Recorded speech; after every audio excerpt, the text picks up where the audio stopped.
आखिर ये तस्वीर के लोग कैसे फिलिस्तीन के लोगों की मौत का कारण बनी? शिया मुसलमान इस पत्थर पर सर रखकर सजदा क्यों करते हैं? ये इंसान कुरान पाक को गलत साबित करना क्यों चाहता था और फिर उसके बाद क्या हुआ, जानेंगे इसी वीडियो में, तो बने रहिए वीडियो के लास्ट तक।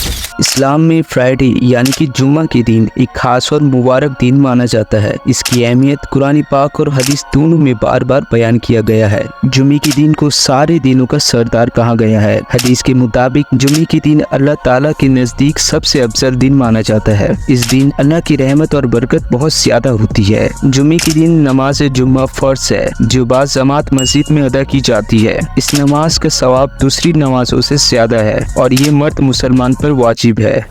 जब एक बार हजरत मूसा अलैहिस्सलाम ने अल्लाह से पूछा कि अल्लाह आपको कभी नींद नहीं आती, तो अल्लाह पाक ने फरमाया, ऐ मूसा तुम अपने हाथों में एक प्याला लो और उसमें पानी भर लो। जैसे ही मूसा अलैहिस्सलाम ने पानी भरा और उसके बाद उनके हाथों से वो प्याला गिर गया। उसके बाद में अल्लाह पाक ने फरमाया, ऐ मूसा जिस तरह तुम्हारे हाथों से ये पानी का प्याला गिर गया, इसी तरह अगर मैं इस दुनिया से मुंह फेर लूंगा, ये दुनिया इसी तरह गिर के तबाह हो जाएगी। दोस्तों, एक ऐसे इंसान जिसकी रूह निकालते वक्त फरिश्ते भी मायूस हो गए थे। मैं बात कर रहा हूँ हजरत शाद बिन मौस रजी अल्लाह ताला की, जो मदीना शरीफ की बहुत बड़े सहाबी थे और उनकी वफात के बाद अल्लाह के फरिश्ते थोड़ी मायूस हो गए थे। प्यारे दोस्तों, एक ऐसी मस्जिद जहां हमारे नबी मोहम्मद सल्लल्लाहु अलैहि वसल्लम ने जाने से मना किया है। हदीसों के मुताबिक नबी मोहम्मद सल्लल्लाहु अलैहि वसल्लम ने उस मस्जिद में जाने से मना किया था जो नफरत और फितने फैलाने के लिए बनाई गई थी। यह मस्जिद दिरार के नाम से मशहूर है। अल्लाह पाक के हुक्म से नबी मोहम्मद सल्लल्लाहु अलैहि वसल्लम ने इस मस्जिद को गिराने का हुक्म दिया और पूरे उम्मत को ऐसी मस्जिद ना बनाने का हुक्म दिया।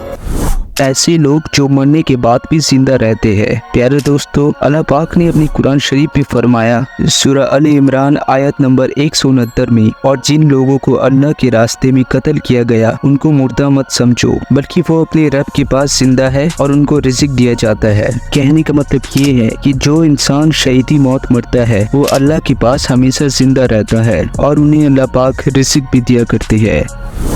आखिर ये तस्वीर का राज क्या है? कहा जाता है कि सेकेंड वर्ल्ड वॉर में जब एडोल्फ हिटलर ने कई सारे यहूदियों को मौत के घाट उतारा था और कहीं ऐसे यहूदियों को अपने देश से निकाल दिया था, तब यहूदी लोगों ने कई देशों में अपनी पनाह मांगी, पर कोई भी देश उन्हें रहने की जगह नहीं दे रहा था। सिर्फ फिलिस्तीन के लोग अपनी दरिया दिली दिखाते हुए यहूदी लोगों को अपने देश में बसा लिया और उसका अंजाम आप सभी जानते होंगे, क्योंकि यही यहूदी आज फिलिस्तीन के मुसलमानों के ऊपर जुल्म कर रहे हैं और पूरी दुनिया में नफरत फैला रहे हैं मुसलमानों के खिलाफ। नमाज पढ़ने की कुछ साइंटिफिक फायदे जो हर मुसलमान को जाननी चाहिए। नमाज पढ़ने से आपकी स्ट्रेस लेवल कम हो जाती है। सजदा और रुकू करने से शरीर का ब्लड सर्कुलेशन बेहतर होता है और ऑक्सीजन की सप्लाई बढ़ जाती है। रेगुलर नमाज पढ़ने से हमारे शरीर की हड्डियां मजबूत होती है। डाइजेस्ट सिस्टम बेहतर होता है, यानी कि हजम शक्ति। नमाज पढ़ने से आपकी बॉडी का बैलेंस इम्प्रूव होता है, आपका कॉन्सेंट्रेट भी बेहतर होता है।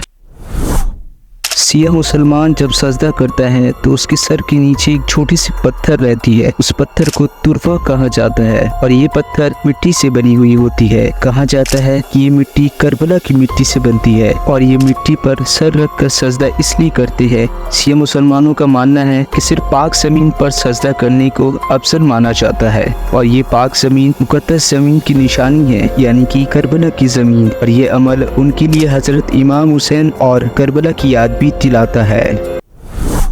कुरान पाक में अल्लाह पाक ने कई बार फरमाया है जिनको भी इंसानों की तरह अल्लाह की इबादत करने का हुक्म है। उनमें से कुछ जिन मुसलमान भी होते हैं जो नमाज और दूसरी इबादत करते हैं, और कुरान में भी इसका जिक्र है। जिनों में से कुछ अल्लाह को मानने वाले हैं और कुछ नाफरमान है। जो जिन मुसलमान होते हैं वो नमाज पढ़ते हैं और इस्लाम की तालीमात पर अमल करते हैं, और कुछ जिन ऐसे भी है जो अल्लाह के राह से भटके हुए है, मानो इंसानों की तरह।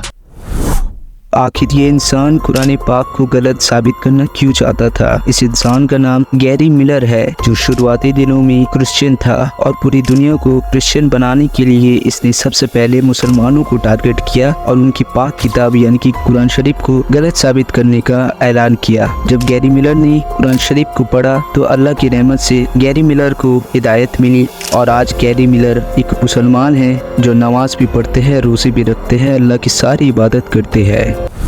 तो प्यारे दोस्तों, अगर आपको ऐसे ही इस्लामिक वीडियो या फिर इस्लामिक फैक्ट या फिर अननोन फैक्ट वीडियोस पसंद है तो हमारे चैनल को लाइक एंड सब्सक्राइब कर दे और अपनी तमाम लोगों पर शेयर कर दे। तो मिलते हैं नेक्स्ट वीडियो में। अल्लाह हाफिज।